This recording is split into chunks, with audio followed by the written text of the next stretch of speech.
नमस्कार, जय महाराष्ट्र मित्रांनो. संतोष देशमुख यांच्या हत्या प्रकरणामध्ये असलेल्या आरोपींचा कबूलनामा आला आहे आणि यावर जेव्हा मीडियाने जरांगे पाटील यांना प्रश्न विचारले तेव्हा जरांगे पाटलांनी थेट धनंजय मुंडेंवर आरोप केले. आता ते काय म्हणतात हे आपण बघणार आहोत आजच्या व्हिडिओमध्ये. प्रयत्न केले तरी नीतीला काही गोष्टी मान्य नसतात. आणि शेवटी त्यांनी कोणासाठी केलं त्या आरोपीने तर धनंजय मुंडे.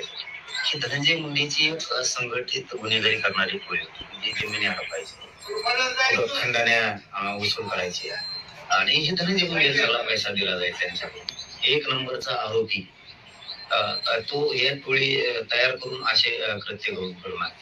शेवटी आज महाराष्ट्रातल्या जनतेसमोर सत्य बाहेर आलंच की यांनीच खून केलाय. त्याच्यात एक नंबरच्या आरोपीनेच त्या खंडणीसाठी खून करायला लावलाय हे आता सिद्ध झालं. त्यांच्याच माणसानं सांगितलंय. आम्ही त्यावेळेस सांगत होतो तर हे त्यांच्याच काही धनंजय मुंडेच्या टोळीला ही गोष्ट पटत नव्हती की ते सांगायचे की आमचाच माणूस चांगला आहे. म्हणजे खून करणारा माणूस कधी चांगला नसतो. तरी या धनंजय मुंडेने त्यांना मोर्चे काढायला लावले, रस्ता रोको आंदोलन करायला लावले.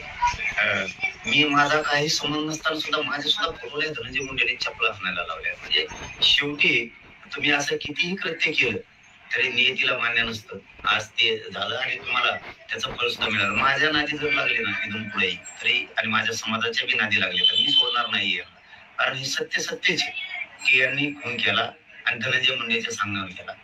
फक्त धनंजय मुंडे जाणून बुजून सरकारनं त्याला वाचवलेलं आहे. जाणून बुजून काही गरज नसताना सरकारने विशेष करून अजितदादा पवारांनी आणि फडणवीस साहेबांनी त्याला वाचवायला नाही पाहिजे. कारण त्यांनी इतकी क्रूर हत्या घडून आणली. अशी क्रूर हत्या या राज्यात कोणीच केली नव्हती. म्हणून त्याला पाठीशी घालू नका. त्याच्यामुळेच धनंजय मुंडेला पैसे पाहिजे होते. धनंजय मुंडेच्या कार्यालयात ही बैठक झाली आणि त्याच्यानंतर खंडणी, अपहरण आणि खून ही घडून धनंजय मुंडेने आणला. त्यामुळे 302 मध्ये धनंजय मुंडे आरोपी 100% तो झालाच पाहिजे आणि गृहमंत्र्यांनी ती करावं सुद्धा फडणवीस साहेबांनी.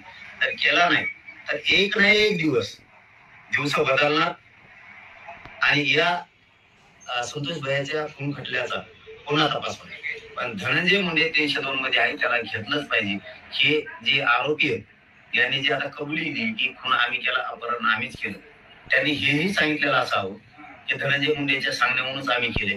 कारण धनंजय मुंडेचेच कार्यकर्ते, धनंजय मुंडेला पैसे देत होते, त्याच्याच पक्षातले त्याच्याच कार्यकर्ते आणि रोज त्याच्या जवळ राहत होते.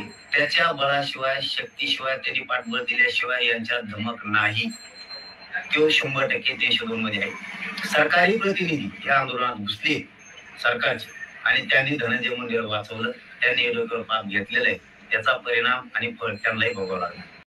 तर अशा प्रकारे तुम्ही मनोज जरांगे पाटील यांचे वक्तव्य ऐकले असेल. त्यांचे म्हणणे आहे की धनंजय मुंडे यांच्या सांगण्यावरूनच मारेकऱ्यांनी संतोष देशमुख यांची हत्या केली आहे. यामुळे धनंजय मुंडेंवरही 302 ची कारवाई झालीच पाहिजे आणि सरकारने जाणून बुजून त्यांना वाचवण्याचा प्रयत्न करू नये अशी त्यांची मागणी आहे.